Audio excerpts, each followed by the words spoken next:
And we are live. What's up? What's up? What's up?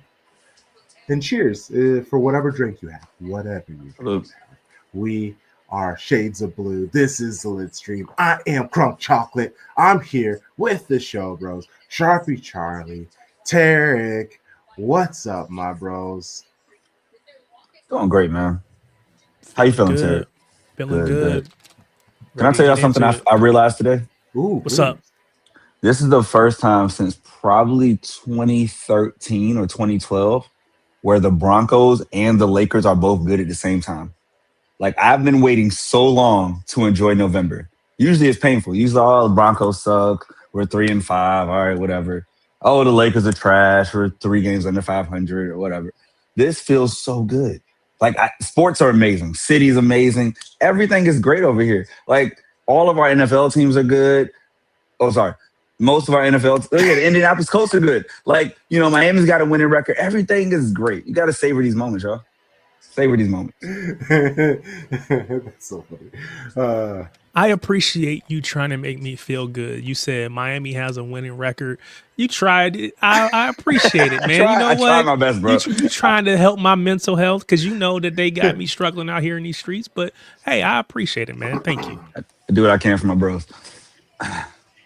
Hey, I'm sure they will end up playing in one of the better, like what is it? Don't like lie to the me. ball or the Rose Don't Bowl. lie to They'll me. end up playing one of those, not like Don't the lie to actual me. playoffs. They but gonna you'll mess be one of around those and be nice in ones. the what was it? They gonna be in the Pop Tarts bowl. That's what Bowl for real. that's what they was in last year. That's what they was in last year. I think the last 2 years. I think it was in the last 2 years because it's in. I think it's in Orlando. It's in Florida. So they be like, come on through. It's the Pop Tart. I'm gonna look the name up. It's the Pop Tarts bowl. I promise. Yeah. Yo, if y'all like Hilarious. fall from the heights of like we're supposed to be in the playoff to we in the Pop-Tart Bowl, That's real. Bruh, the odds of us getting into the playoffs are not very. We need a lot y'all of don't people have to no lose. tiebreakers. Yeah, We y'all need a have lot of tiebreakers. people to lose, bruh, for real.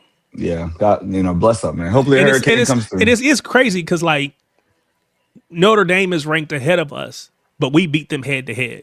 Now, I granted we both have 2 losses, but we beat them.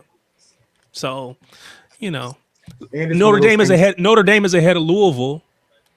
When I think Notre Dame might have beat Louisville, but Louisville beat us, and Louisville's only lost 1 game, I think, versus 2. So it's just crazy how to they want to get Notre Dame in there. So, and that's coming from someone who's lives in Indiana, so I can talk about Notre Dame all day because that's just what I do. Because they're whatever. Anyway, let's talk the other footy. a wonderful show for you all today. A city heavy show for you today, which is fantastic. I love it. We got Fed, Nutmeg City stamped up. The I'm trying to figure out how to phrase this. I was gonna call him the kit keeper, like the crypt keeper, but as like the kit keeper extraordinaire. The man keeps the kid on him. Then we got shout out to Into the Channel. Grants, one half of Into the Channel will be through. And it's been a few weeks. We're going to have an Arsenal supporter here. But they're going to be last. Like always, it'll be fine. We can make fun of them plenty before she comes in. But they're playing very well. So Oh my God, this is big for Crunk. You're like being honest about Arsenal? What? Hey, it's early. It's very early. He's still got too much of that stuff in his cup. He got to drink more. Yeah, he'll turn coming soon for sure. Yep. Actually, I think I'm gonna be not because I find when I'm not drinking, that is when I'm very nice. I'm thoughtful.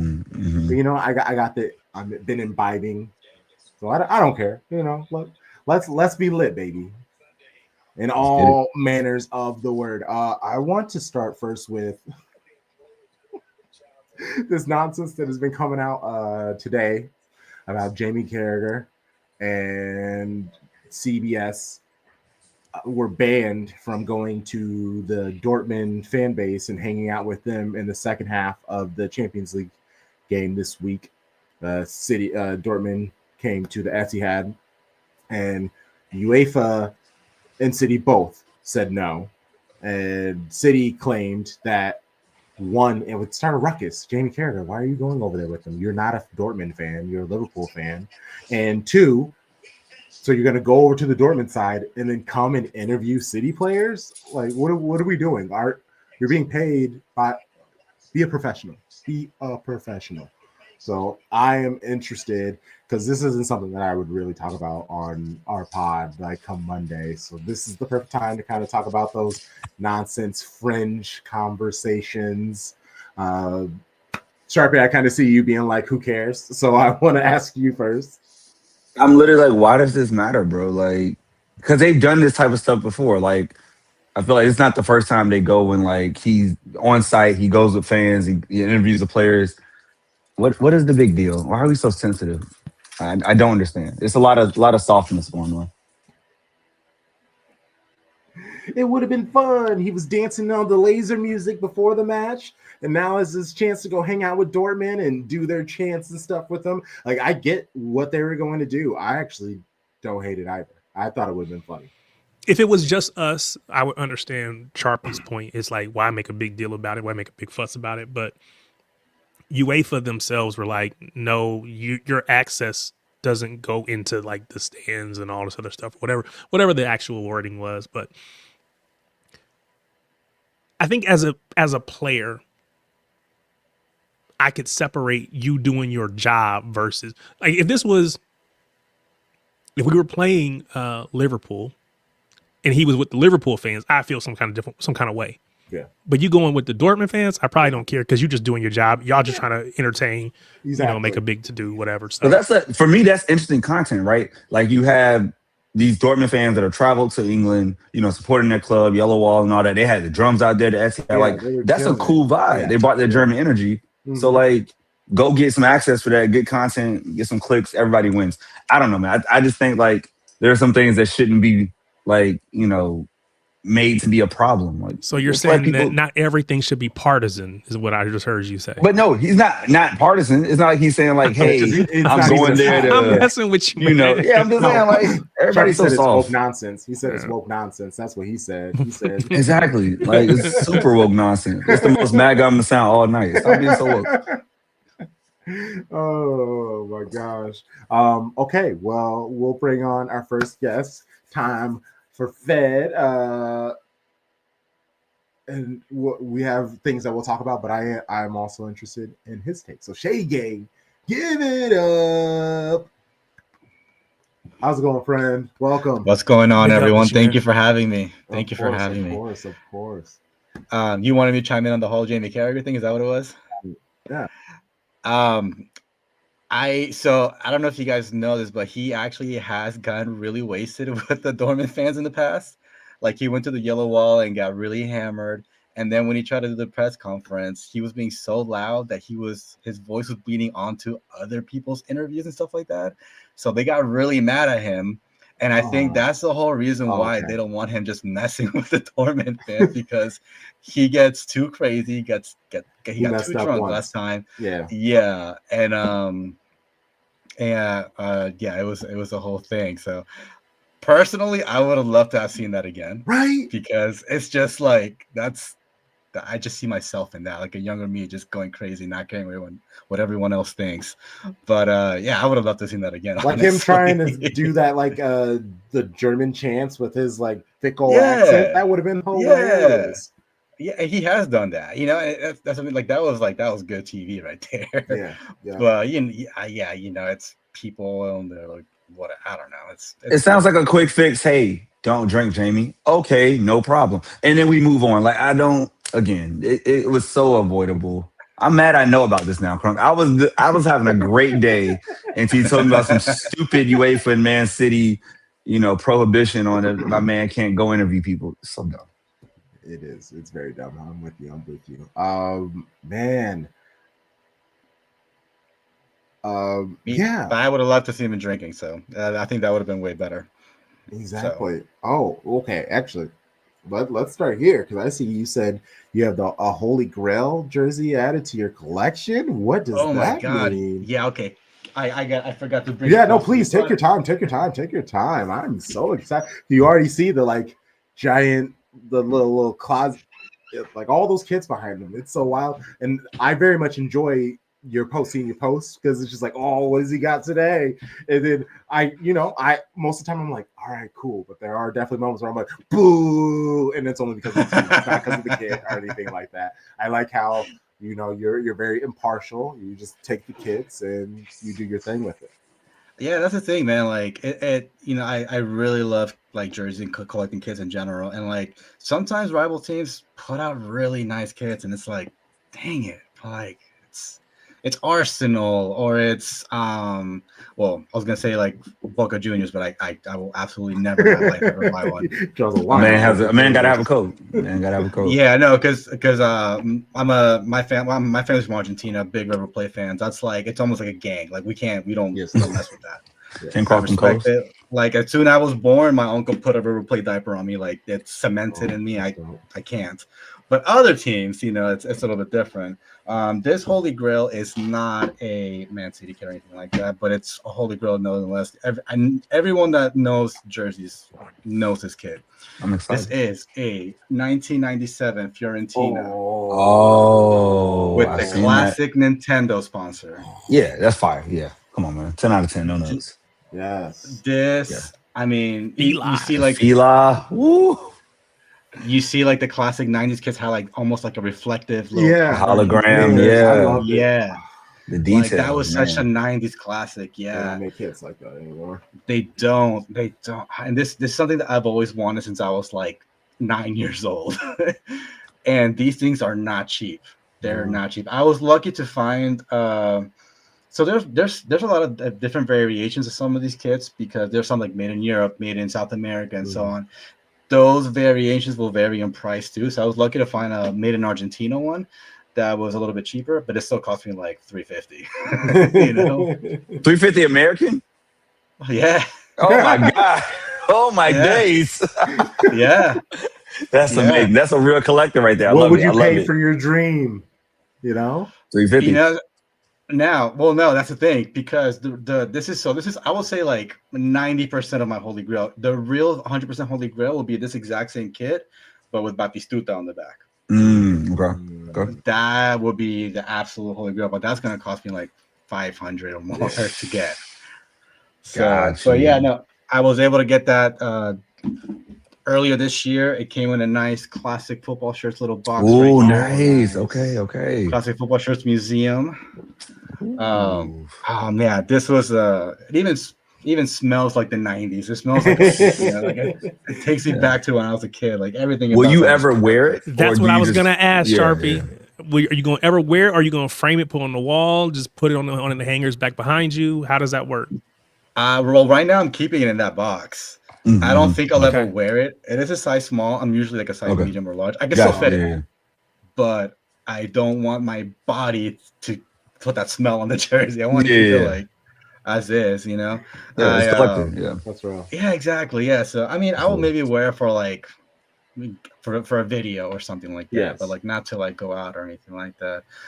If anything, I'll buy maybe like a fake version of it. And I'll wear that out, but no, yeah, I'm definitely not going to wear that. It's going to stay nice and fresh and clean and pristine condition, as best condition as it can be I mean, that kid is almost 30 years old. Yeah, that's crazy. That's insane. That's good stuff, man. Yeah. Oh man. But that's my Holy Grail. I love it.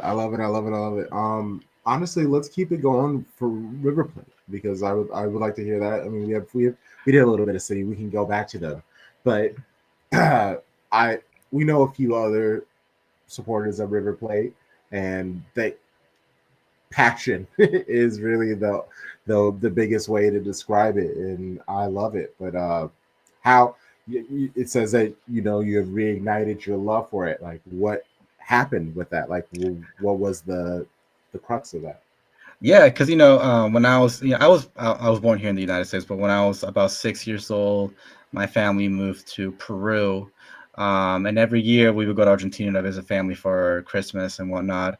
And I lived there until I was 13. So for those years, like I was pretty like watching the River Plate and everything like that.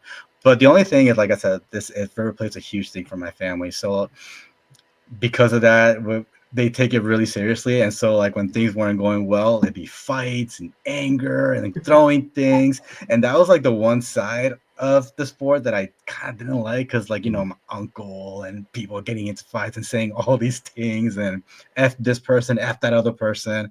So after I came back here to the States, I kind of just like not necessarily distance myself, but I wasn't really too into club football per se. I was kind of more just into like the international ones, because, you know, World Cup is like a whole country coming together. Things are more peaceful. Like we suffer together, we celebrate together, and not at each other's neck. So I kind of was more into that vibe. But then eventually, like I kind of started getting more into club football because of City. Honestly, I got more into City because of all the Argentinian players that came through, and that kind of reignited my love for just club football in general. But then this past summer, as we all know, there was the Club World Cup that happened here in the U.S. And it was my opportunity to finally see River Plate in person for the first time ever.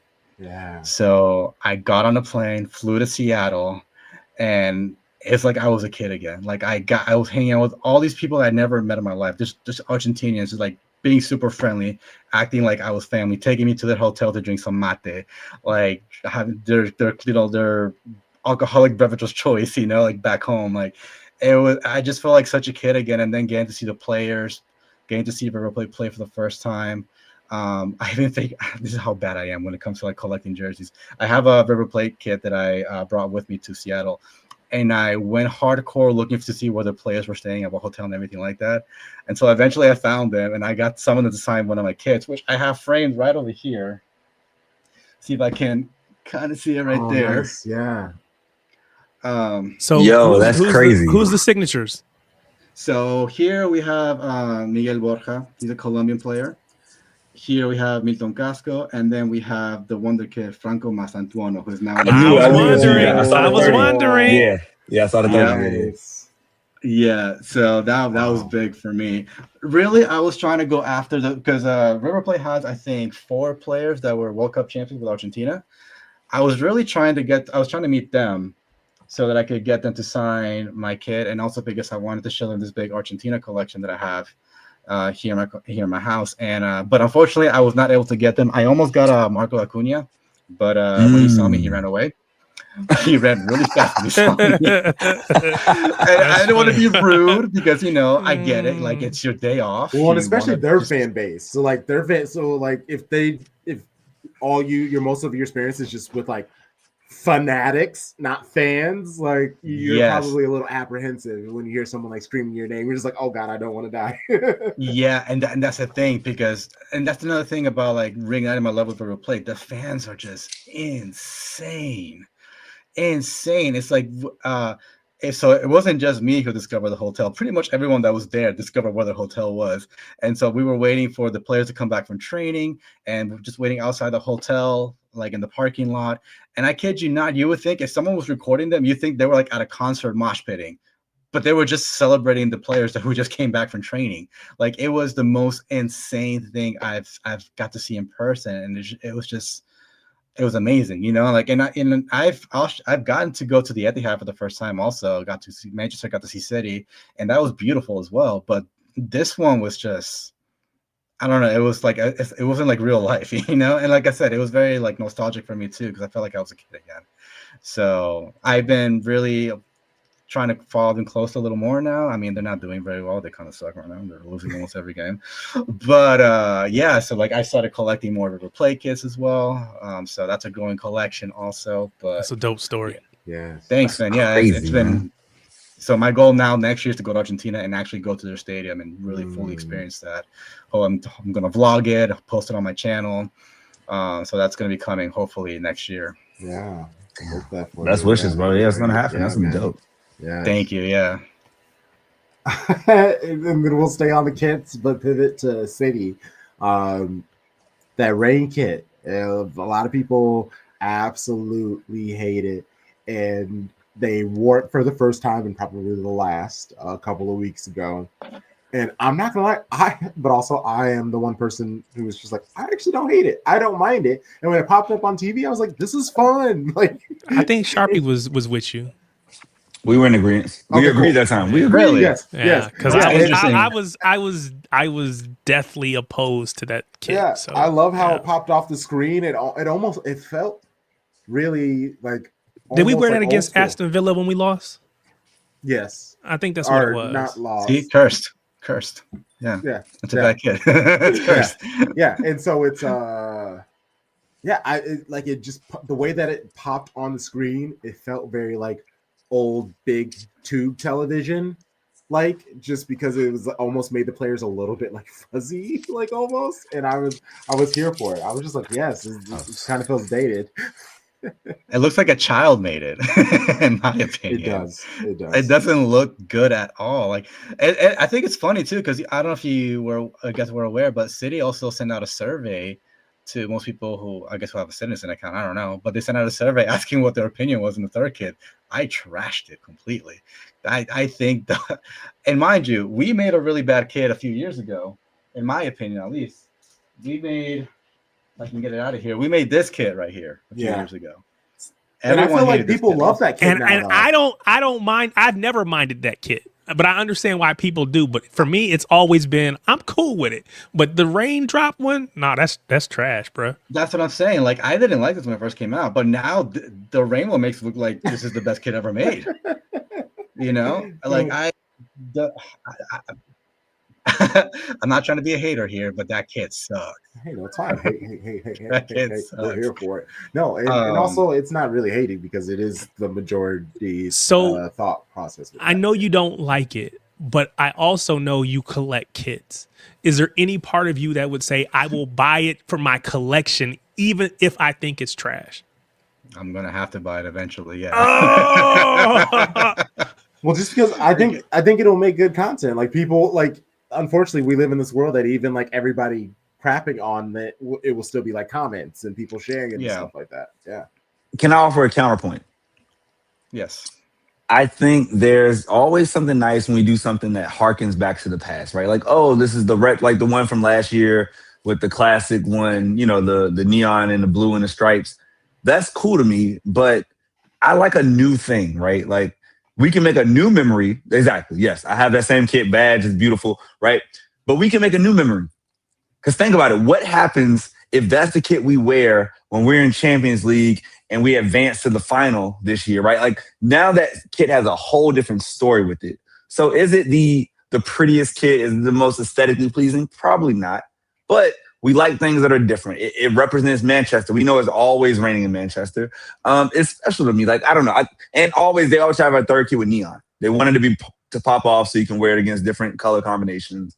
So I think, like, especially now with this kind of resurgence, this transition cities in, this kit is going to make its own memories. I think, like, in 10 years, we'll look back like, oh, remember the rain kit? That was the year that Haaland scored 50 goals. And that's the year he won the Ballon d'Or. He had on that kit. Like, get ready, y'all. Just get your mind. I think I think the issue is I don't know if we wear it again.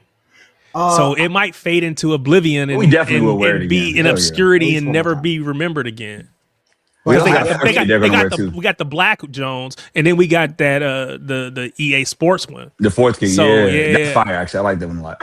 That one I like. Yeah, absolutely. EA Sports is really, really nice. I think they really made up for the rain one. Absolutely. The away kit, the black one, fancy, elegant, everything you think is amazing kid. The home one, you know, standard, that's fine. Yeah. But no, I do agree with that. You know, like, if they win a lot of trophies, something great happens in this season, that kid will be memorable for that. But also, not only that, it's because now also a lot of people are not buying that kit, right? That means a lot of it will most likely go on sale. You probably can get it for really cheap, and people will still not buy it. And then, like I said, 10 years down the road, it might become more of a collectible because people slept on it. They didn't like it, so they never bought it, and now it's a little more of a rare piece. Yeah. So that's another way to look at it, and that's kind of why I'm probably still gonna get it. I mean, I get every City kit no matter what, whether I like it or not. But this time, I'm definitely gonna wait for those end of season sales because I'm pretty sure that sale is so good. Crunk, didn't I say right from the beginning? I was like, that's 40% off. That's the one you get 40% off spending. Christmas break. Yeah, Into the new year. absolutely, Yep. absolutely. And even think of like last season. I mean, we had the kit that we just talked about, the one I just showed. That's a beautiful kit. But because City didn't have a great season last time, now they're super cheap. You can get that kit for like $30, $40 right now. Mm-hmm. You know what I'm saying? Like it's so there's that as well. That kit was a beauty. It was to honor the 1999 promotion, and it gave us bad luck this time around. Mm-hmm. But yeah, and then right now I just looked at the website, and the kid super kits right now they're 70% off. You can get it for like $38 with Holland on the back. Good looks. Because I saw that in person, and that's the one I actually want. Like, yeah. I saw that this summer. I added the World Cup patch on there, then I added the Club World Cup. Ooh, as well. Hell yeah! That's really gonna be a cool. limited edition because I don't think he's gonna get there. I'm worried. I don't know, man. I'm so worried. Yeah, I got it. Mateus Nunes kit right there. That's what I want right there. Yeah, I got that with him on the back because of he scored that free kick in the Club World Cup. Yeah, it's a beautiful goal. So I got it right then and there. But yeah, dude, I don't know what's gonna happen to him, unfortunately. Yo, what's up, Mancunian Way? Big up, Martin. Appreciate you, man. Appreciate you. Yeah, it's and actually I'm with Sharpie where he said it'll be tied to tons of success if City keep this vibe going. I honestly wouldn't surprise me if they purposefully like put it on like Holland's about to break a record, like a big record, or it's the game that we can win the Premier League or something like that. I feel like that's when they will purposefully put that kit on them. So when all the photos and stuff happen and we share the pictures year on year on year, we'll have to see it. And then that will naturally, the good vibes and memories will overpower it. And yeah, in like 5-6 years, we'll be like, man, that really was a good kit. I don't know why we hated on it so much. Yeah, just like how I feel now with that third kit from 2022. Like I hated it back then. Now I'm like, man, that was actually not that bad. Yeah. Yeah. So no, 100% agree. You've seen how bad it could be, and then you were like, you know what? That wasn't too bad. Yeah. Until someone says, "Hold my beer," and then make it worse. There you go. There you go. And that's what they did this year. Yeah.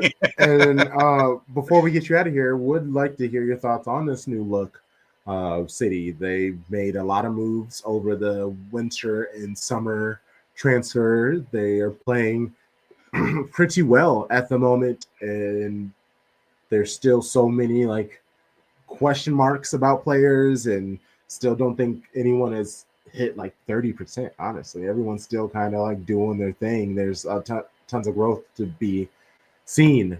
How are your thoughts on this season so far? What are you seeing? What are you liking? Maybe what are you not liking? Yeah, I mean, I'll be honest, like I haven't really been watching a whole lot this season, primarily because a lot of times I don't have the channel where they're showing the game. So I'm stuck to just watching the highlights. It's different for sure. Like I'm still not fully used to it. Like it's only been 2 years, 2 years since the trouble. And it's almost already like a whole new team. So like I'm still kind of adjusting to the new faces and everything like that. It's weird. But I mean, they're definitely doing a lot better this season, which I'm really happy for. But yeah, it's definitely a new era is starting right now. And obviously there still needs to be some fine tuning and maybe a little bit more chemistry with everyone. But I'm excited. But it's also different, and it's taking me a bit to adjust to the change. And I'm usually someone who doesn't like change, so that's real. So it's definitely an adjustment period for me. But like I said, I mean, they're doing well so far, and let's just hope they can continue. And honestly, I'm still also kind of upset that they got rid of Julian Alvarez. But I mean, he's doing great now in Atletico. But that was my boy. I miss him. So we got rid of Alvarez, but we brought in Echeverri, who's out on loan. You talked about Masa Tawanto. Tell me how you see those two players. They're about the same age, Masa Tawanto versus Echeverri. Yeah, I mean, unfortunately, Echeverri's not playing at all. So, like, I mean, I feel like he's going to be dropping in form, unfortunately, whereas Masantuono, I mean, he's playing very regularly at Real Madrid. I mean, he was a beast at River Plate. He's doing really well right now in Real Madrid. I don't really know. I don't think it's kind of fair to compare them both at the moment, just because Echeverria hasn't really had a chance to prove himself. Um, and I kind of wish he would have stayed with City and not go on loan. But I mean, who's to say that he would have been able to play as often as he would have liked? But I mean, I'm gonna be biased too because I'm Argentinian. We both come from River Plate, so I'm gonna say they're great. But yeah, no, I mean, I don't know honestly as far as how good Echeverria is in comparison to something. Yeah. Okay. Well, before you leave, please plug yourself. Let people know where they can find you and the things that you do.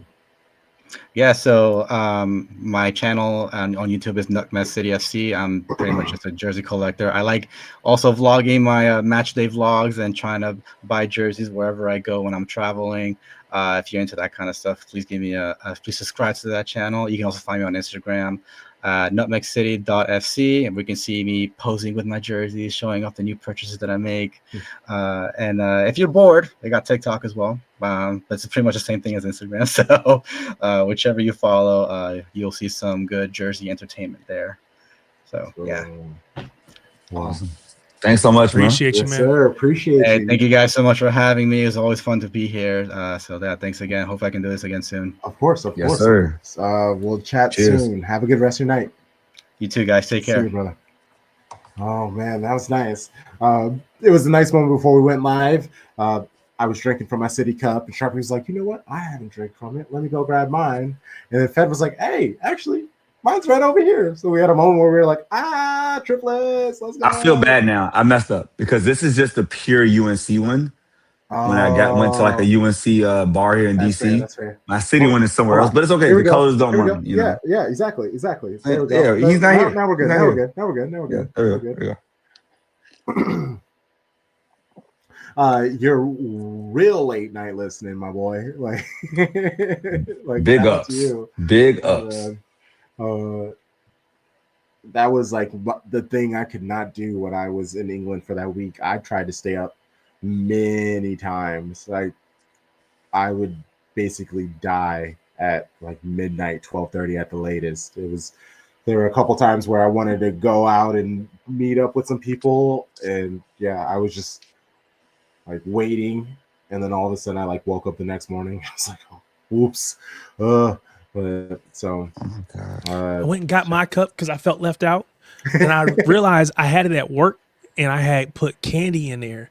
So when I grabbed it, I was like, "Man, this is heavy." I got Starburst all up in this mug, and I don't know how long they've been here. I'm about to try them and see. If I fall out on the screen, just know it's the Starburst that did it. I'm pretty sure Starbursts they basically are gonna like last forever. We hope so. I'd be interested to hear about it. All right, so next up is Grant of Into the Channel. Hey, okay, there we go. Shady Gang, give it up for him. Yo, gentlemen, how we doing today? Good, man. Great, Glad sir. to have you. Glad to have you. I'm pretty sure the last time you were on, was it when I was in England? I think you were like mobile producing your Mrs. Crunk. Your mother was like giving you a ride home. Yes, oh yeah, yes, I was in that's Arkansas. right. Yes, yes, an yes, incredible feat of podcasting. I was like, I remember I was traveling the last time. Yeah. I feel like the last two times you've been on, I have been traveling. So I am very excited to be able to have you on. So this is nice. This is fantastic. Appreciate that. Yeah. How are you? How are things? Oh man, UWCL. Oh, and I've been the worst with it. Townbomb currently, him and the 12 gang are recording at this moment our WSL podcast in our network. Nice. So if you do not check it out, the 12, they are recording right now. As he would be able to talk to you plenty about it. I've been watching here and there, and I actually saw that it looks like all of the like UWCL people for Paramount are about to fly to England and kick it with like Thierry and Cade and all of them and do like this like super Champions League event thing. I thought that was pretty cool. But Nice. yeah, I guess. What have you thought of this year's competition so far? Yeah, allow me to evangelize. I like to say the UEFA Women's Champions League is a celebration of life. And in the spirit of that and the spirit of the lit stream, I just like to crack a beverage with you gentlemen, if you don't Ooh. mind. Opa. Gotta get it done. And let me just say, shout out to Fed. In a weird moment of synergy, I live in Seattle. I went and saw River Plate play Inter Oh, at Lumen Field where the Hawks play. I don't know which I didn't catch which match he was at, but yeah. I will tell you, those River Plate supporters, well hydrated, very enthusiastic during that match. My type of supporters. Right? Facts. Absolutely. But with the UEFA Women's Champions League, it's back. Match day 3 happens on Tuesday. The continuation of match day 3 on Wednesday, and it's been good so far. I mean, a little bit of chalk in the results, but I'm really looking forward to Tuesday. We got the heavyweight fight. It's Lyon versus Wolfsburg. Lyon's the record champions. They've won it 8 times. Wolfsburg only 6 behind them with 2 UEFA Women's Champions League trophies. And, Wolfsburg is 3rd on the table. Lyon is 4th on the table. And we get to see, I think there's going to be some telling information because Lyon plays Montpellier tomorrow in the Premier League. But we might get to see the great United States player, the Wonder Kid, Lily Johannes. Hey, that hair, man. She's the one. She is the one. Yeah, she's really good. Lisana Really Ali. good. So, yeah, I mean, I wanted to toss it up to you guys because, I mean, I think her ceiling feels like USA's best player. Yeah. The vision, the size, the smarts. I mean, in their press conference, I think it was the win. I think it was the win over Portugal. Emma Hayes talked about like Johannes needs to get better on defense, and that's your kind of your typical coach speak, right? You can never give players too much credit. You got to keep your young players hungry, make sure that they're developing. I mean, we see the passing with her. The vision is incredible. Her defensive instincts are out of this world too, man. I just like, you could play her. I think she could be a 10, she could be an 8, or she could be a 6. I mean, you could pretty much put her any part. She could play box to box. I mean, she's gotten, let me see here. I got some, of course, I wouldn't show up to the lit stream without some stats. So she has, in the Premier League, she has 5 appearances. She's appeared in all 5 of their matches. 3 of them starts. 264 minutes out of the possible 450. So Jonathan Heraldez, bringing her along a little bit with a lot of changes, a lot of rotation in that squad. And then in the Champions League, she's appeared in both matches with 1 start, 88 minutes total. But she made the most of it in that last match. I'm guessing you guys probably saw the midfield wonder strike versus St. Pölten from Austria. She's just there's just nothing in her game that I look at and like, she doesn't have enough of that. Yeah, all the people that I know who are big into WOSO and specifically the women's team, that's all they talk about. And I just love how it's just like a babyface assassin. She always seems like so calm. She's never like reacting to anything whenever she's playing. There's not a smile. She's not mad. It's just like plain face the entire time, no matter what she's doing. And again, the hair bouncing around. I feel like players can be better. Like my brain just gives them more potential depending on the hair or lack of hair. There are people who don't have some hair and they wear it very well. Like, so I wanted to show some love. I didn't want to feel like I'm shooting shots at Sharpie because no need. No, we're talking about women. It's okay. Most people okay. So I will say though, she reminds me of a combo. If you took like Julie Ertz, you took I would say Lauren Heaps at her best, and then you took like Crystal Dunn when she actually was allowed to play midfield. And you put all that together, she has the ability of all of them. But she's, how old is she? 18 now? 17? Like, yeah, I think 18. I think. Yeah, just turned 18, right? So like the future is crazy. Like her World Cup isn't the next one that's coming up; it's the one after that. Like that's the one where she's gonna peak, like Triple Espresso did, right? When she's in her like mid-20s. So it's actually scary to what her potential is, and that's exciting, right? Like her parents and her agents, they've made like the right choices to get her to the right clubs at the right times, and now she can just grow. She can keep playing Champions League football. She knows what she is. She's going to be a stalwart of that team. I don't think she needs to move, right? Like so we all talk about like Alyssa Thompson. She left America because she wants that. She wants Champions League football. She wants a new challenge. She's already there. Like there's nothing else for her to do, like except for continue to play and get better and start dominating Europe, which she's already doing. It's a great call, and I love the comparison of like some Julie Ertz in the game and some Crystal Dunn in her game.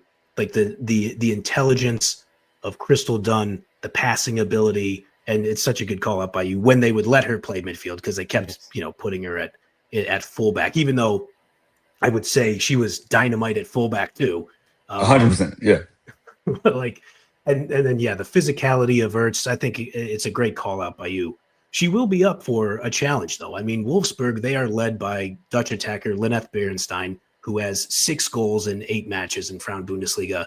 They still also have Alexandra Popp, who is 34 years old, retired from the German national team. She has 5 goals and 4 assists in league play. Just turning back the clock. She's looking absolutely unstoppable. But I do think it is fair to ask some questions about Wolfsburg, especially in this match. And I want to point out, so I mentioned Lyon is playing Montpellier tomorrow, Friday. Wolfsburg has to play Eintracht Frankfurt in their league play on Saturday. And Frankfurt is not a bullshit team at all. They have the great Swedish players, Amanda Ilestedt, Rebecca Blomqvist. They have Geraldine Reuteler, who you might remember from the Women's Euro, who's an absolute beast for Switzerland. And then they still have German players like Nicole Anyomi, Elisa Sens, Laura Freigang. So Wolfsburg is going to have to go in, play Eintracht Frankfurt, who's 6 points behind them in the league table, and then turn around a few days later and play Lyon in France. Yeah, I thought I was butchering that. No, that match is in France. So it's going to be heavy lifting for Wolfsburg, but I think it's you have 2 elite teams with a ton of elite players. I would say that's probably the main event of Tuesday's slate. And this is the first season of them doing the new version of the Champions League. And It is. I know people kind of hate it because, it's more games, etc. or whatever. But what I worry about with the women's game, because it's all top heavy, no matter what the sport is, but I feel like it's more so in women's football. And it doesn't really give too much of a chance of anything crazy happening. Is that what you're kind of picking up from this so far? Because if I look at the top 8 right now, other than this Weed, Everly, Levin, other than them, it's Barcelona, Real Madrid, Wolfsburg, Lyon, Man United. So I guess maybe that's a surprise because they have been able to continue their good run of form. And then Chelsea, then that Weed, Everly, and then Bayern. So it's still, and Bayern is the only team with a loss. The other 2 are unbeaten, with Chelsea and Weed having a win and a draw, but the other 2 have just gone straight winning. So is it still, are you seeing something like that, very top heavy, and you don't think it's going to change much? I think it'll be a little top heavy. It's a good point by you. Okay, so we know the juggernauts, right? You got Barcelona, you have Lyon, you're going to have Chelsea up there. I think those are usually your top 3 with a bullet. I think you start to get into some real intrigue. And obviously, I never come on this program without repping the colors, obviously. Love it. Sky blue always. But I think it is about time to have an unfortunate conversation from our perspective. Manchester United is good, man. I think they're really fucking good. And it hurts my soul to say it. I never want to admit that. Yeah. But they're going up against Paris Saint-Germain on Wednesday, the 12th. And I think they might smash them. The match is going to be in Manchester. I do not believe in PSG. They've sold a lot of good players over the last few years. And if you look at PSG's wins between the Premier League and the Champions League, PSG has 5 wins and a +10 goal differential. They've beaten Lens, Nantes, Dijon, Strasbourg, and Le Havre.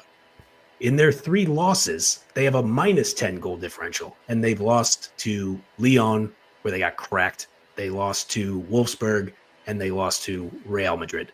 They were mashed by Wolfsburg 4-0 also. And so now they got to go to Manchester. They got to play those Red Devils. And there are 2 players on that team. The first one is obvious. I'll point it out. Watching Jess Park go from City to United and play the way she has played, it's not been enjoyable. No. But I also want to point out French striker Melvin Millard, who has just been absolutely fantastic. She was good for France in the Euros.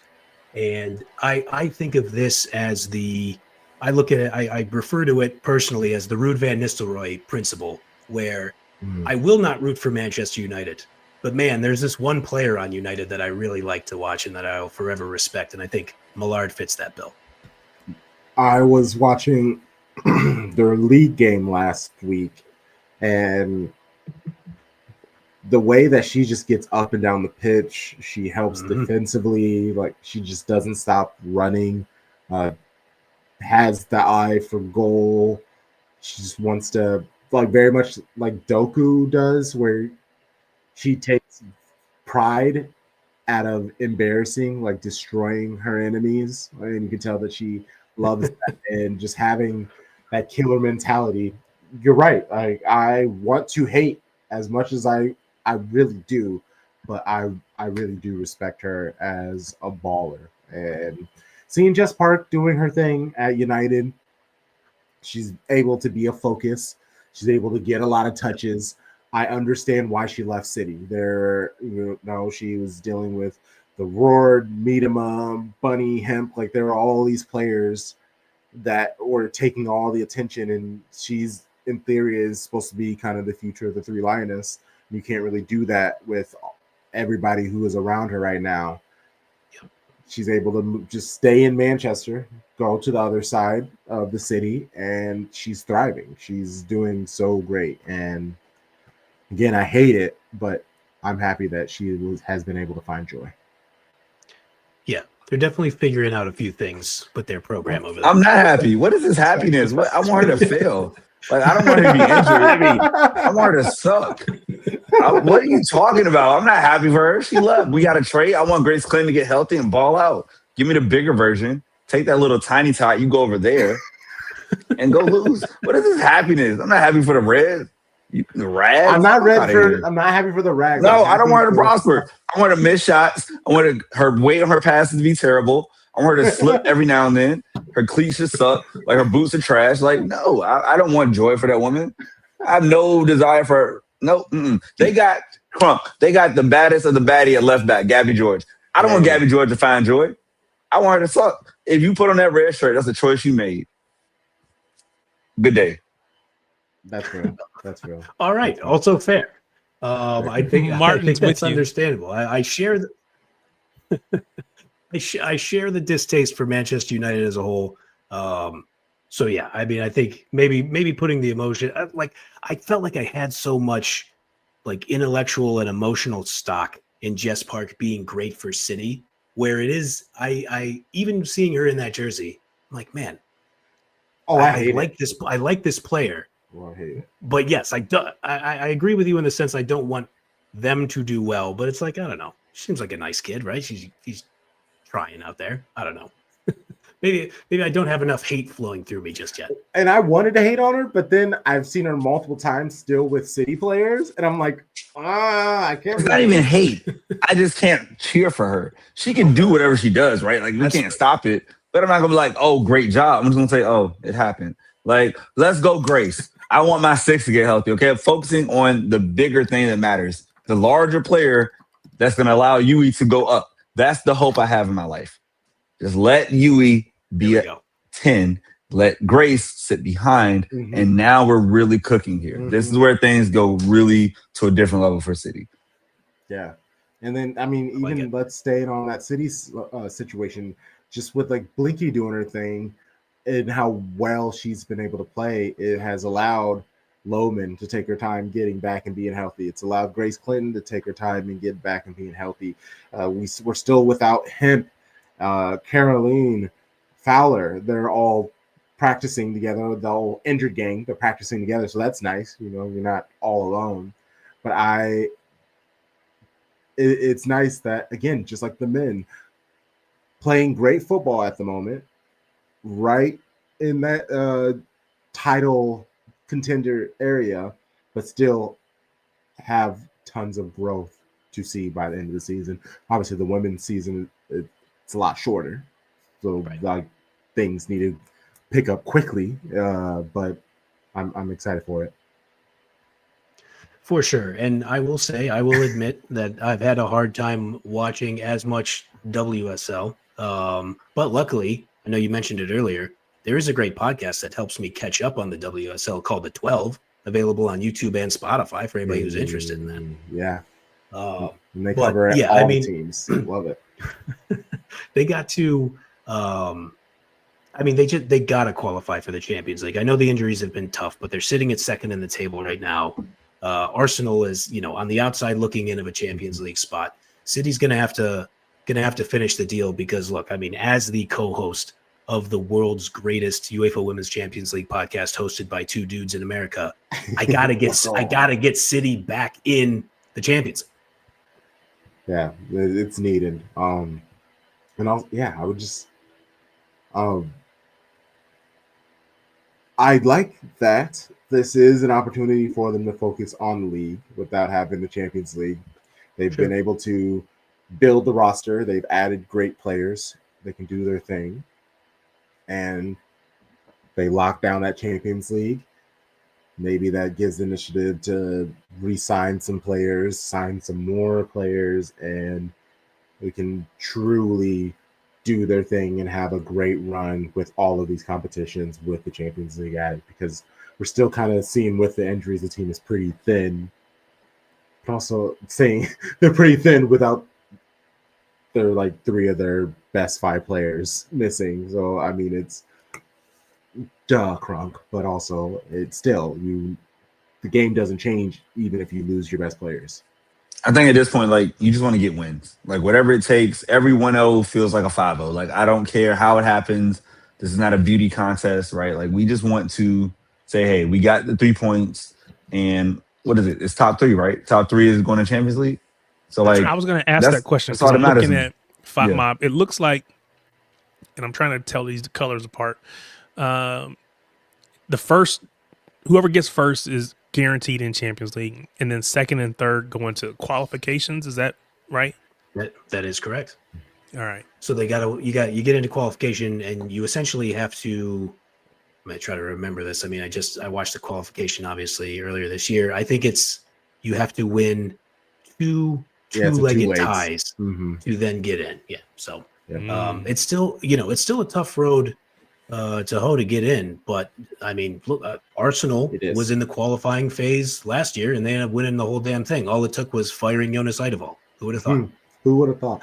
And I mean, they haven't quite talked about it, but when the WSL goes to 14, I would assume that at least the second spot will become like an automatic bid, and then maybe hopefully third and fourth will be a play-in situation, because I think it's France. They have a good like 4 or 5 automatic bids, or something like 5 bids into the champ. Like they have a crazy amount, and I think it could be evened out a little, or maybe they're just going to add more teams because that's kind of what they do in every competition nowadays. Let's put as many teams as possible.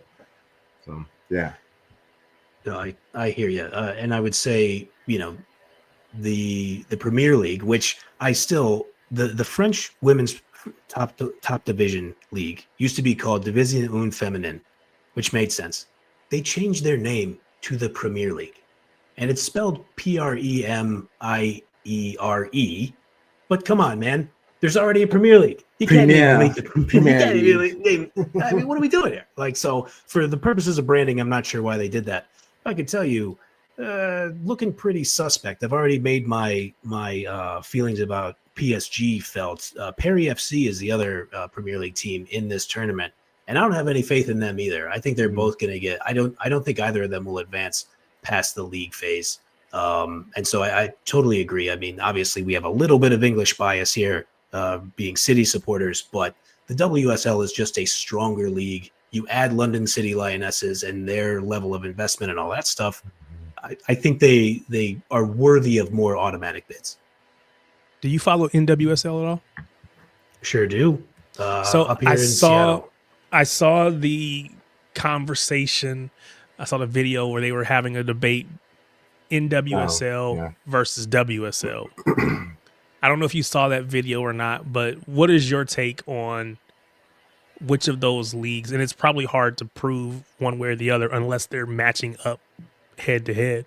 But which do you think is the harder, the tougher league? It's a great question. I haven't seen the video you're referencing, but this is I'll send it to you. I appreciate it. It is a common. Oh, go ahead. Basically, it's just to give you some context. It's basically the announcers sitting around the table. They're having a conversation about WSL, and the fact that a lot of players are going over to WSL because you get an opportunity to play Champions League, which you don't get here. But there's the argument that in WSL they argue that every night, because of the parity, every night is a much harder matchup. That you don't have kind of that separation between the haves and the have-nots, and so you could pick one or the other. And of course, people are falling on either side of that argument. I just, as someone who watches both, like yourself, I'm interested in what your thoughts were. It is a great debate, and I think it does come down to those two things that you referenced. Is that there is, and I grew up playing FIFA and trying to, in the late 90s, early 2000s, trying to find any way I could to consume as much European football as I possibly could, because I like that European style of play. NWSL is a lot more direct. It's a lot more up and down. I would say the physicality is roughly the same, but kind of in different ways. So I think, and again, total cop-out answer from me, but I would say it is more difficult. It's more difficult, I think, to finish top 4 in the NWSL because of the exact point that you had made, is that you might go play Chicago Stars FC, who are near the bottom of the table, and then Ljubila just scores a hat trick on you and you're finished. And you just didn't expect that to happen. And, no disrespect, I'm just going to pick a team out of nowhere here, but Brighton Hove Albion, they're not that's probably not going to happen against Chelsea. No. So I think that is a unique challenge in NWSL. But I do also want to point out that, especially on the men's side of the game, Premier League fans, the men's Premier League in England, like to say, oh, we have the toughest league. Our league is harder. But then you have everybody in La Liga, all the La Liga fans, and say, wow, isn't that funny? How come every time there's an international trophy, a European trophy lifted, it's by a Spanish team? So I think there's always kind of that, yeah, we might be a little top heavy in our league, but our style of football is a winning, really difficult to beat style of football. So I think if you matched up Kansas City Current versus Chelsea Football Club, a home and home, 2 legs, I think you'd be in for a hell of a fight. And I think if you played out those 2 legs 10 times, you'd be pretty damn close to even.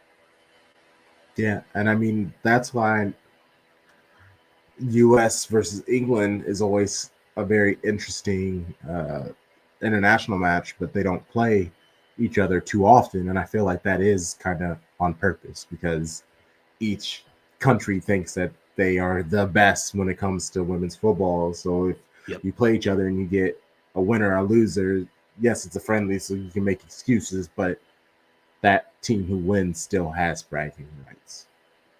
For sure. Which is why it's going to be great to see, this new Women's Club World Cup when that kicks off. Mm-hmm. Because then we can actually see these teams match up as opposed to just a thought experiment. We can actually see them on the pitch and see who actually does well, which style, whatever. Because, of course, styles make fights, so we'll see. Totally agree, man. And I I think to the styles make fights idea. You watch Washington Spirit play, coached by Adrian Gonzalez. He was the assistant to Jonathan Heraldez, who's now coaching over at Lyon, formerly manager over at Barcelona. I mean, there are times where I watch the Spirit play. It looks like they just got off a flight from Barcelona. I mean, they play like a Spanish side at times where they're pressing the hell out of their opponents, passing the ball around. And so I do think that they have kind of like injected a little bit of Spanish football style into their play. And so, as long as I know this goes without saying, but as long as the players are compensated fairly and we have good rest and good practices around taking care of player health, I am super all for this Club World Cup, because exactly what you're saying, man. I think now we don't have to just guess around it. We can see Barcelona play Washington Spirit. We could see Lyon play, Kansas City Current, and enjoy it all together. Love it. Well, before we get you out of here, please plug yourself. Let people know where they can find you and the things that you do. Appreciate that. So we are at youtube.com/@IntoTheChannelPod. It is me and my much more talented co-host, Dino De Cespedes, who's busy being the dad of the year right now, taking care of his young children. We talk about it. I mentioned primarily we're a UEFA Women's Champions League podcast, but I live in Seattle. I cover Seattle Reign Football Club. He lives in San Francisco. He covers Bay FC. So we are into the NWSL as well. We cover U.S. Women's National Team matches. So again, if you ever thought, how many dudes does it take to cover women's football? The answer, at least for the purposes of our podcast, is 2. Oh, always a good time and a pleasure. Really appreciate you, Grant. Thanks so much, Grant. Appreciate you, man. Hey, cheers to you guys. Love the show. Thank you so much. See you, brother. See ya. And hopefully we can figure something out. I'm going to try to kick it with those lads next week for the Manchester Derby. Actually, there's going to be a lot of Manchester Derby content. I will be doing something with All for United. It's a Manchester United media group. I've had them on before, but we're going to do our Breaking Bread match preview with them. And also, I think we're going to do like a combined starting 11. And then also going to do something with Man City Women's official supporter group as well for the Manchester Derby. So tons of things for the Manchester Derby next week. Before we bring our next guest on, I should point out that before we get to the Club World Cup, there's this Champions Cup, which effectively is the equivalent of the UEFA Super Cup, basically. Well, not even UEFA Super Cup. It's like the when they pull all the when they pull all the different Confederation champions together. Oh, that used to be the Club World Cup. It used to be for the men at least. Yeah. So they're bringing they're doing that. So Gotham FC won and is the representative for CONCACAF. So I had to look to see who all the other, but that's supposed to start like next, I think in February, according to what I'm reading. So we won't have to wait too long to actually see them play. I like the way you think, Jake. Appreciate you. Hey, okay, our final guest. I see you're rocking the teal. Let's go. And she also has some Arsenal supporter. Yeah, so I was ready for that hater energy. I wore the right colors of blue, almost. Oh, My right colors. Oh, how are you? It's good to see you. I'm good. Listeners, behind the scenes, I was supposed to be on 2 weeks ago and got laryngitis, and then tonight had some car issues. So I don't know what in the universe doesn't want me to be here chopping it up with y'all, but we did it. Finally, the issue is you just can't bring up Arsenal, and then we can talk about the Casey Current, and then everything else will be fine. Oh, yeah. I love you, Jake. Thank you, Jake. you know, we can talk about set pieces if you want. I don't know that that's the conversation you I want to mean, have. does anybody want to talk about set pieces? I think I saw a table that said Arsenal has like the lowest percentage of goals from open play in the Premier League. I'm just like, wow, Tony Pulis must be so happy right now. Like, I can't imagine how happy he is to just be Sean like, Dyche yep, is like, I hey, told that's him. my thing. Stolen heritage from Sean Dyche. I saw one of those tables that was like, if you remove set piece goals, I think we dropped to like 7th, and that's only because some teams have just not scored any goals, really. But yeah, it's wild.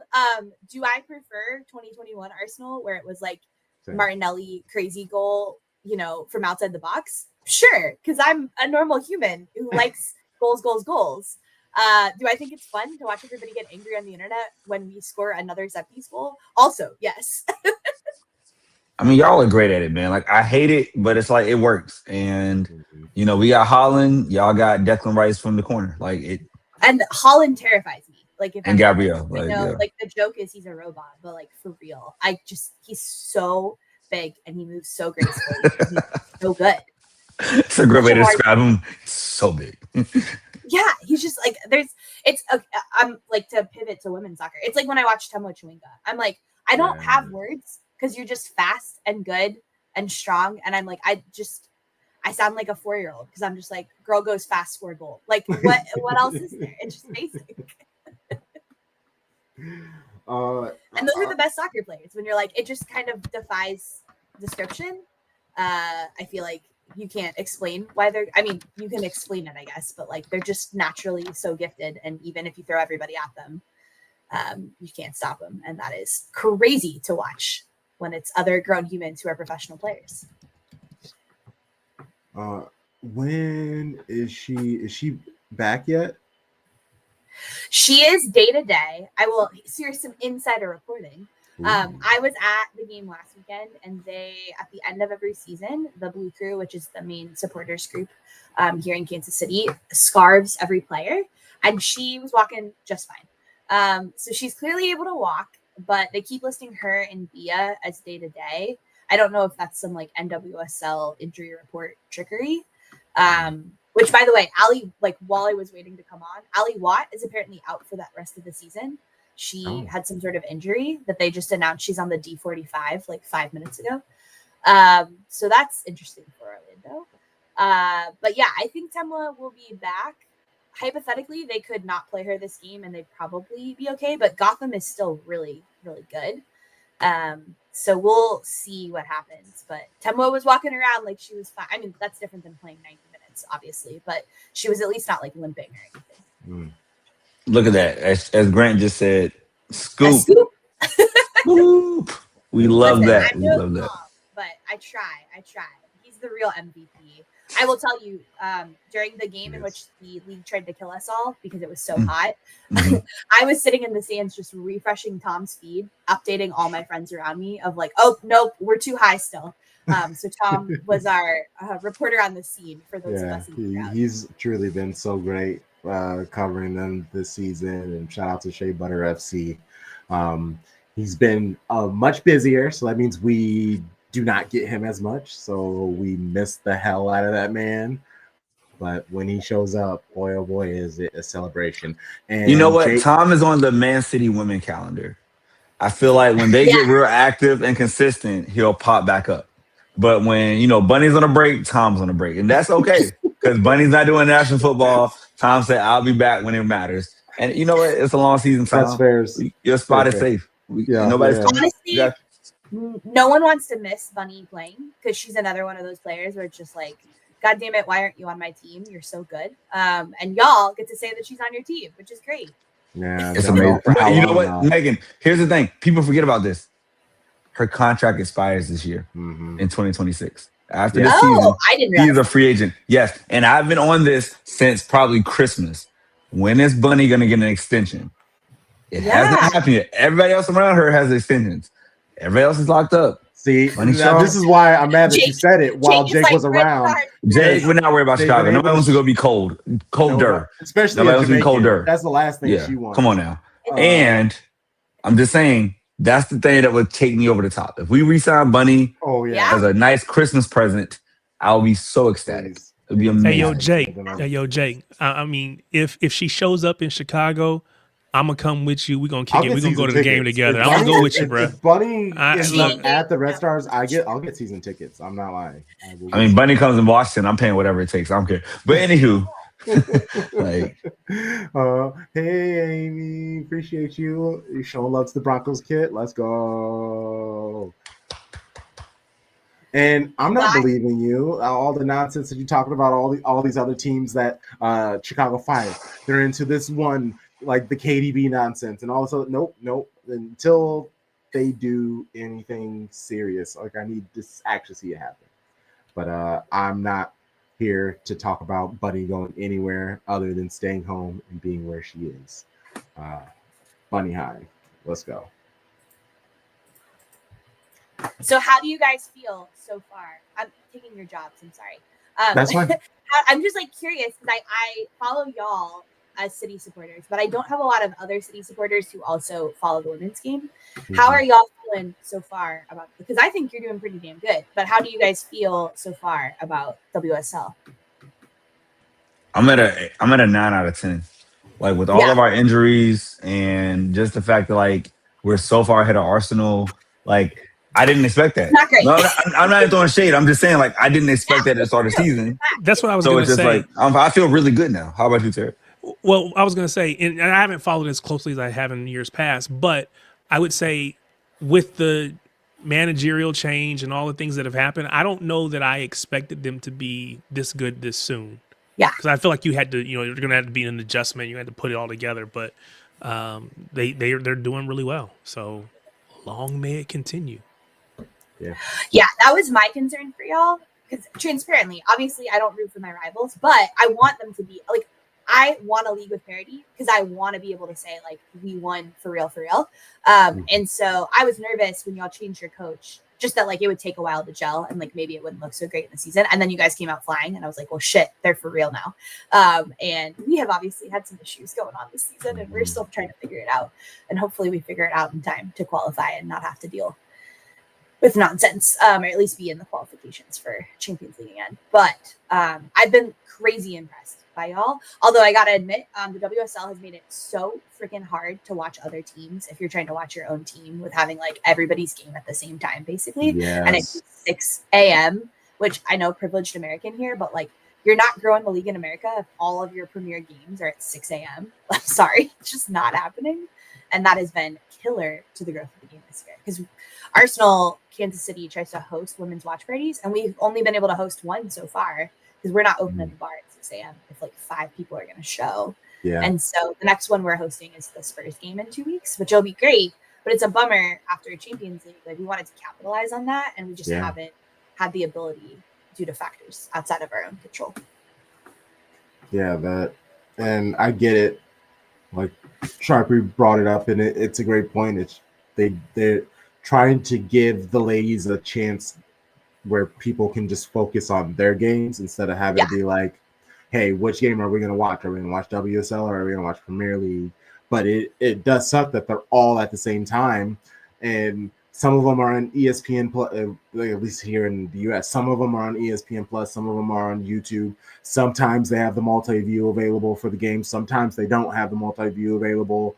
And they're doing every year is better than the previous year, but it's still not good enough. And it is very frustrating because it's tough being able to pay attention to everyone at the same time, other than just like having football on and live or SofaScore. Yeah, I feel like I know way less about all the other WSL teams just because I only see them in relation to playing to Arsenal because I just don't have the ability to even go back and really catch up on stuff. And I will say last year, I forgot about that Arsenal women were playing Man City women the same day, if I remember correctly, as Arsenal men were playing Man City men. One was in the women were playing at Emirates, I think, and the men were playing in Manchester. Yep. And that was infuriating because on one hand, you're like, all right, well, this is a double header, so maybe more people will watch women. But if you were trying to get people to come to the match in person, like you're splitting 2 fan bases who both have to make the choice. Mhm. And I don't know about Manchester City, but there are at least a fair number of Arsenal fans who are not just fans of Arsenal women, who are also a fan of Arsenal men. I know that's not true for every women's sports team, but it's just like a bummer. I don't know. It sounds like I'm telling them they can't win either way, but it's just a bummer as an American fan to be like, damn it, I would like to get my friends into this, but telling them, hey, I need you to wake up at 6 a.m. to watch women's soccer is a little harder. You know, it's definitely tough. Like this Sunday, City women play Everton at 8:30, and then City men play Liverpool at 10:30, and I'm happy that it's a early morning, but not too early morning match. But then being like back to back, it's annoying. It's tough. And City fans, it's forcing City fans to make that decision where it's like, why couldn't one play on Saturday and the other one play on Sunday? Like, what is going on? And one day, especially because the whole joke is same city, same passion. So it's like, why do you guys not do the situation where you help each other and lift each other up? Because even like, I feel like all the time with Arsenal games, you'll see like Saka or somebody at the women's games, and you'll see a lot of the women players at the men's games. But because City play on the same days, oftentimes you're not really able to get that combination and that fusion. I don't see it too often, and that is like a really big, like, why is there not more Holland and Bunny content? Like, why is there not? Like, that's the thing that pisses me off the most. Yeah, no, that's for sure. Where like you would love to see more of a cross team, like cross marketing sounds like it's craven, but like you have to imagine those two athletes at the top of their game. Market the club, market the whole club. Yeah. Listen, when we rule women's soccer, I think we have a lot of things we'd like to change. One of them is Meghan would like to not watch the KC Current at 11:30 on Sunday when it's gonna like potentially be snowing, but that's a whole nother bucket of worms. Wait, say more about that. What do you mean? What do you mean? Well, because so 11:30 means to get to the match, I'm leaving my house, like, and I live really close to the stadium. I actually, if I could point you out my window, I could see the stadium from here. Mm-hmm. But it's just a harder, I don't know, if we're trying to have like an atmosphere around the stadium, it's just a bummer to have to like, we can't really tailgate at all anyway. And then we're all trying to get there at like 9:30, 10. And it's just, I think, going to be like a lesser match environment, but it's because they want it to be the prime time on ABC, which I get from the league's perspective. Like, of course, they want to get in front of as many people, but it is a bummer. There's a larger conversation about is right now the best time to be having the playoffs, and that's more because of what happened this summer. Like, both the MLS and the NWSL have to consider flipping their seasons because, not to get political for a second here, but because of climate change, like, you're going to have more situations like what happened this summer in Kansas City and what happened, I think it was in Houston as well, where, if y'all are not familiar, basically KC was too hot to play per the league rules, and the league attempted to get the collectively bargained league rules with the players union, and the league basically tried to do some shady stuff to get the game to go on. Clouds. Tip. Because they were trying to hit a prime time window. And as somebody who was in the stadium, I'll tell you, it did not feel pleasant. I would not have been wanting to run around.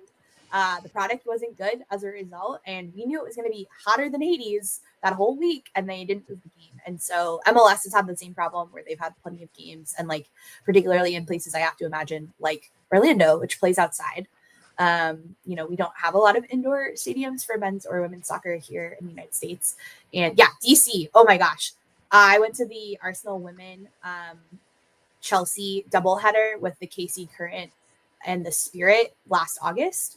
And I have never been more acutely aware of DC being a swamp than that 6 hours that I spent in Audi, because, oh my God, it was fucking miserable. And it just makes it a harder product in the United States. I'm sure England is dealing with the same concerns because global warming affects a lot of people. But here in the US, where we have so many different climates that folks are playing in, it's a real problem. And at some point, I know the MLS has already considered it. But at some point, the NWSL is going to have to do something as well, because we cannot be playing games in July in Kansas City or Orlando or DC. So, Megan, my question to you is this, right? we can see the writing on the wall. I think MLS is in the same boat where they know, like, okay, we got to change the calendar, we got to align. Maybe they're doing for transfer reasons versus climate, but like they know, Right. like, hey, True. Yeah. we gotta go with the rest of the world. Do you think that hurts the growth of the NWSL if we get on the same calendar as Europe, or do you think there's an opportunity to say, hey, like all of our best players are playing at the same time, and it can help grow the league? That's an interesting question because I think of them as separate, and I feel like just interacting with a lot of NWSL fans, a lot of them do not care about Europe at all. Like I talk about being an Arsenal women's fan, and they're like, "Oh, I didn't even know they had a team."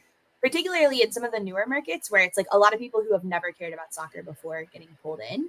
I was kind of surprised by how little they're like, "Yeah, I just watched the U.S. women dominate. That's like the only soccer I really consume." I would also think, though, in the same way that like when the Olympics does well, you know, we see a boost the next year. Or when the women win the World Cup, we see a boost the next year. I would assume that if you're like already a fan of one and then you can also watch the other at the same time. But there are smarter people that are going to say, well, having it in an off season means you're capturing people. You have a more captive audience. And I guess that's true. Like we all have to split our attention span. But listen, controversially, I just kind of gave up the NFL a couple years ago because I was like, listen, I'm watching way more women's soccer. Like something has to go, and it's not going to be college football or college basketball in my life personally. I got the Auburn sickos disease. Like I can't. I've been born in the cult. I'm going to die in the cult. And so I just kind of had to give up one. And I guess you can make the argument that like I had to do that because they're concurrently running, and that means you have to pick something. But I'd be curious to hear what the marketing people say, because I personally would think you would capitalize more from at least the MLS having the big transfers seems to be the only strategy they have for marketing purposes. And so you would think that aligning it and getting more of those big transfers would improve it. I'm not saying that this is positive, right? I don't love that the league has become Messi and friends, but it is kind of true. I live, if you haven't got on, I live in Kansas City, which means like our MLS team is a dumpster fire currently. And like, we're probably not getting, although there was the weird rumor we were getting Ronaldo for a second, which was just like bizarre in a lot of ways. We're not getting some super agent here unless they're like a Ted Lasso fan, I guess. I don't know. They really like barbecue. We're not getting some like superstar. And so, the league needs to figure out a different way to market here other than, hey, we're moving the game to Arrowhead because Messi's here. I want to shout out Jake, who made a fantastic video when we signed Messi. Maybe my favorite soccer content of all time, which was him talking about Messi playing the Open Cup in the cold and what that would look like. Please go look it up. It is so freaking funny about when Messi first came to the league and Jake's imagined experience of him playing in the Open Cup.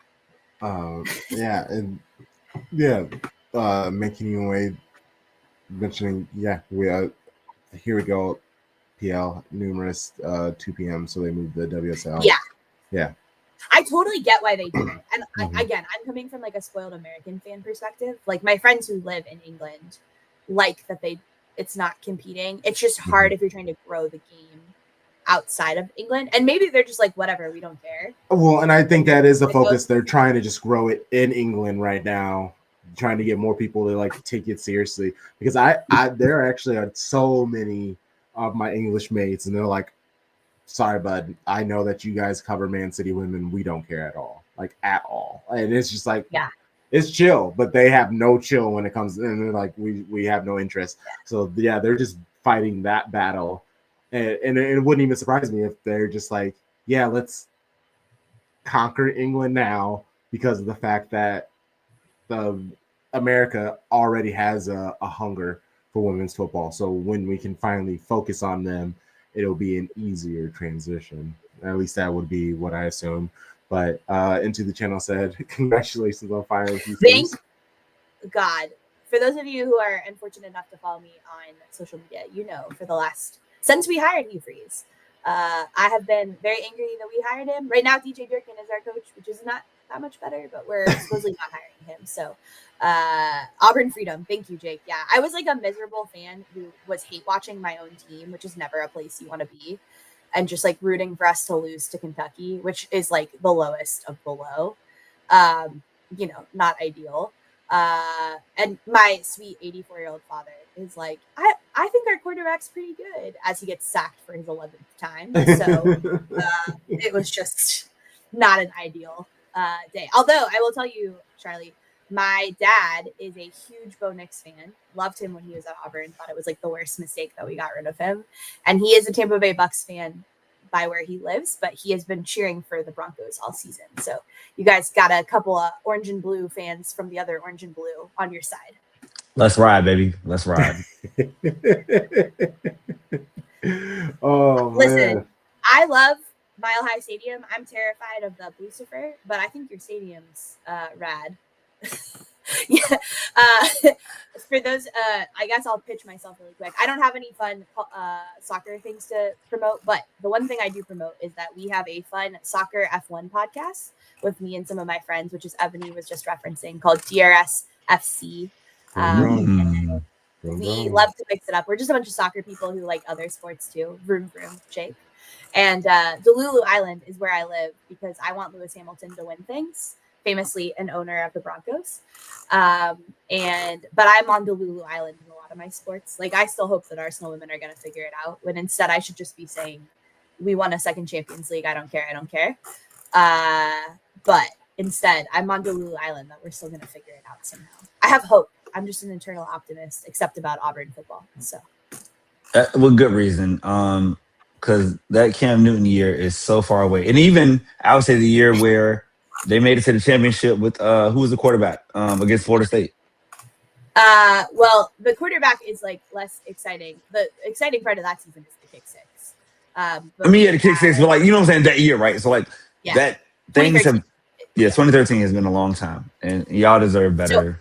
So, I was a freshman in college in 2010, and I graduated in 2013. Okay. So I at parties, often if I mention I went to Auburn, some guy will be like, oh my gosh, kick six. And I'm like, yeah, I was there. And then for the next 10 minutes, I'm like telling every male at the party about rushing the field. And all the women are like, what is she talking? Like, not to stereotype, but just they're like, why? No, it's just a fact. Yeah. And none of the men are interested in me at all. They just want to hear about having been at that game. Like, they're not attracted to me. They're just like, let's bro out about college football, which is fine. But yeah, guys been dudes. Yeah. So I have a wide variety of what I'm interested in, and we started this F1 podcast. And so anyway, Delulu Island, if you guys ever have a crazy take, you're welcome to join us on Delulu Island. It's not as good as Love Island, but it's close. That's a great tagline right there. I like it. Right?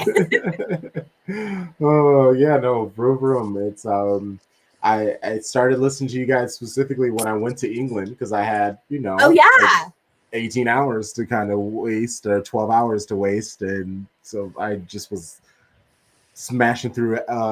And I still don't really. I get more what is going on, but there's still a lot going on with F1.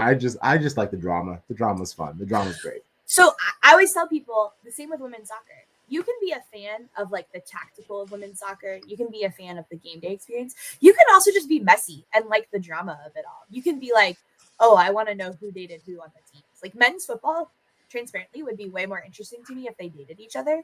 Because right now, I'm like, oh, you're just married and have twins. Cool. But if they dated each other, we would be so much more invested. I know that this is not an Arsenal podcast, but Katie McCabe dating Caitlin Ford and cheating on her Ireland teammate is objectively a hilarious story. Like, it is far more interesting. Literally, in that first game. Like, I'm not gonna lie, lesbian content is top tier. You can't beat it. And then even this Hannah Hampton nonsense with Millie Bright hating on her, and that's possibly because maybe Millie Bright and Earps kind of have something going on. Like, that's what's been coming out, especially with the book. Like, the girls are fighting. The book that has a bunch of mistakes. Shouts to Flop. So I was like, wait, how did you say that she scored the equalizer when it was like, wait, it wasn't her at all? Like, so who edited Earps' book? Like, what are we doing? Yeah. Also, that crazy opening of like a lot of people at the World Cup were talking about Jenny Hermosa getting kissed, and also me being the best goalkeeper in the world. I'm like, those Those were not equivalent things. Not at all. Talking about one of those things. Big up to Into the Channel because I stopped myself from saying it. I had to hold it in, physically hold it in to say, well, we got our own drama. It just looks a little different. Yeah, you guys could have some mess. But that's one person. We just like spouted out like a multi-person, like a whole universe of drama. I mean, Rebecca Vardy, that's technically women, but it was related to men's soccer. The Rebecca Vardy stuff. Like trying to explain that to my friends. And I was like, and then it was Rebecca Vardy. And they're like, it doesn't hit the same way. But it will if you get into it. Like, it just, that's a moment. It's a moment. We joke about it, but Arsenal is basically like married FC. There's some guys who make some like funny Arsenal videos, and they did like one about signing Eze, and they're like, "Are you married?" Yes. Okay, cool. Come on in. And like that's like they're all delightful and happy and have like small sweet children. But like it's boring objectively. Your Instagram is just like you hang in with your wife, which great. Your life is good. Yes, but I happy for you, but boring. So wait, do you know where Arteta got that from? He got it from Pep. I caught it last weekend, like, right from the Pep morality clause. Like, you gotta be a family man. That's why Jack didn't work. He was out here in these streets too much. We need you at home. Kevin De Bruyne at home. Phil Foden at home. Erling Haaland at home. Ruben Diaz home. Rodri home. Literally had a baby like a month ago. I was gonna say Savio, Doku, 21 years old. I'm ready to be a father. Like, you got to be a family man to be a city, okay? We don't have any time for renegades. Turkey's about to have a wife in the next 3 years, I swear. On everything I love. He's going to get have a wife by 24. 100%. He's going to fly on somebody that he loves from either France or Algeria, wherever. He's going to fly him over. Beautiful babies. He's going to get a dog like Bernardo. Everybody's happy. Just saying. That's what it takes. Non-sports fans are like, what sick Fs you guys are. But I'm like, it's true. Either you it's real life. Down or I need mess, you know? Yeah. Amy, are you gunning for him? You, if you want I feel like every that's just like Shirky's thing. You know? Hold on. Do I still have, I don't know if I deleted my Shirky video. Here we go. Hold on. Let's play it one more time. It's a pleasure. Two only shades. I want to take pleasure and give you pleasure and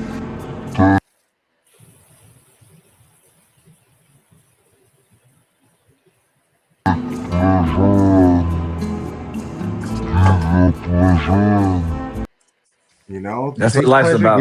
Take that pleasure, give that pleasure, baby. That's what we do.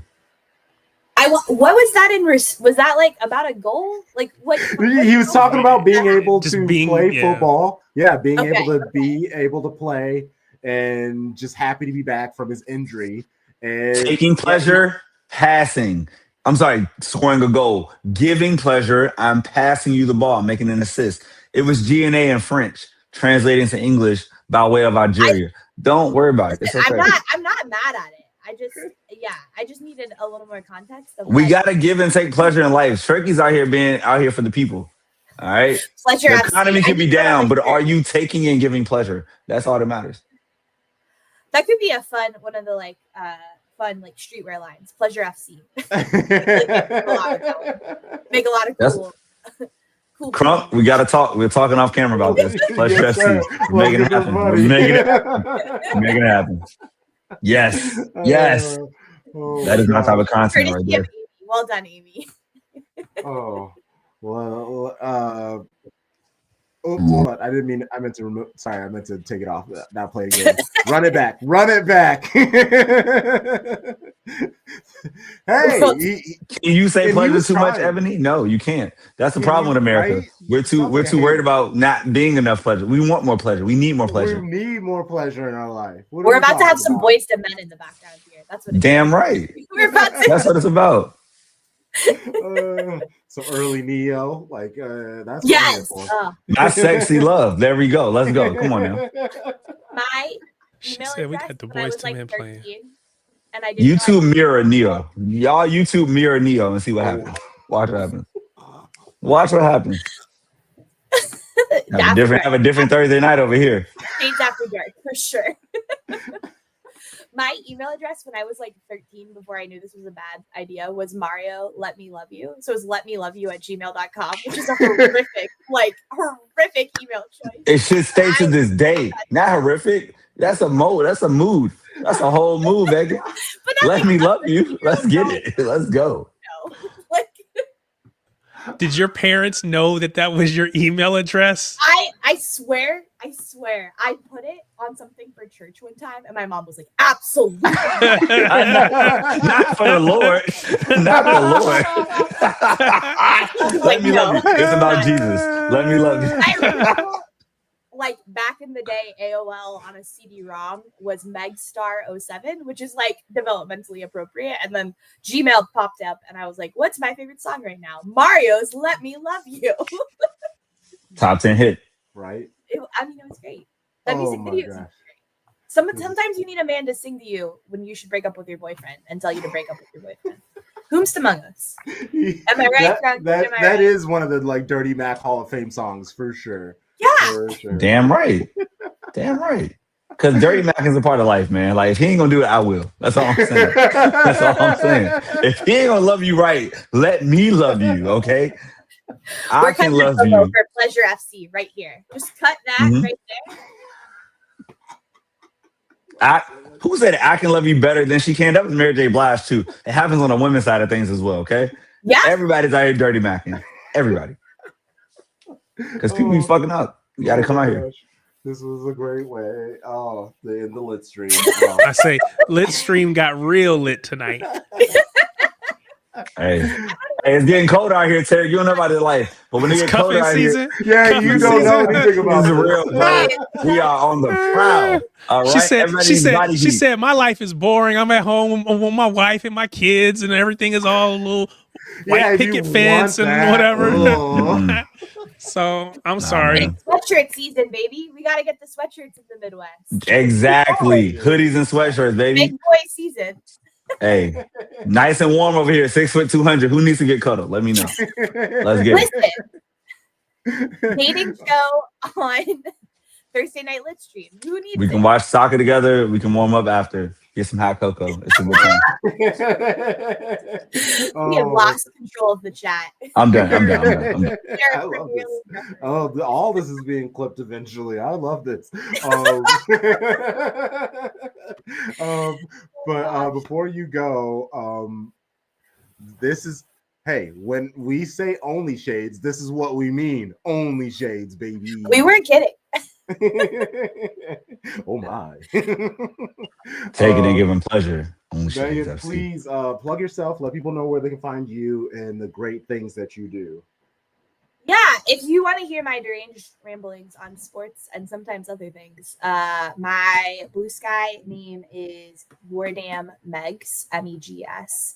I gave up on Twitter a long time ago, and actually now I can't even log back into my account. So don't find me there. And then some friends and I, some other soccer celebs who have been on this chat before, have a F1 soccer nerd podcast called DRS FC. Check us out. There's a race this weekend. You don't have to know anything about Formula One. We break it down. We talk about the drama, and it's really fun. Thanks for having me on, guys. I'm sorry the universe didn't want me to come on 2 weeks ago. But hey, it was better to do it tonight. This was better. Yes. Yes. Thank you, Meghan. Wardam. Of course. Wardam, guys. Lovely to see you. Yes. See ya. Oh man. Later. Oh, how many shades of blue? I don't think you want to know. Hey. And also, it's up to you. You know what? I'm glad she was our last guest, because whoever would have had to come behind that would have just been completely lost. Like, I don't know what to talk about here. Poor Grant. You can't go talk about a 4-3-3 press. You can't go talk about candle pressing after that. Nope. W guess. That's fact. Fop mob doesn't matter after only shades. Grant. Also Grant on Instagram. Come behind. I see what you did there, Ebony. Grant, I sent you on Instagram. It's time to end this stream. The WSL and WSL chat. Hey, this is all like GC it's conversation. Late. Y'all need to last 15 minutes just got real like, I've been up since 6 a.m. and y'all got it. Y'all got 15 hours of me. That's what happens. it was great. Next week we have Christelle. Shout out to her coming on as our city representative. NYC Sky Blues stand up. Sheffield United. Red half of Sheffield, Chad Jarvis. I like. You're gonna find out how they're doing in championship and how he's doing. It'll be good to catch up with him. And the homie Simo. Actually, this is New York. Simo, I met him when I was in New York going to see the city preseason match. I met him at the Shirtless Plantains live show last summer. That was fantastic. Simo, most dope person. Check out Simo Speaks. He is Moroccan, so he talks about football from a Moroccan standpoint, but also he is a United supporter. So I think it'll be very fun and interesting. Let's go. Appreciate you, brother. We will all see you soon. Until then, until next time, the vibes. Shady gang, shady gang, shady gang.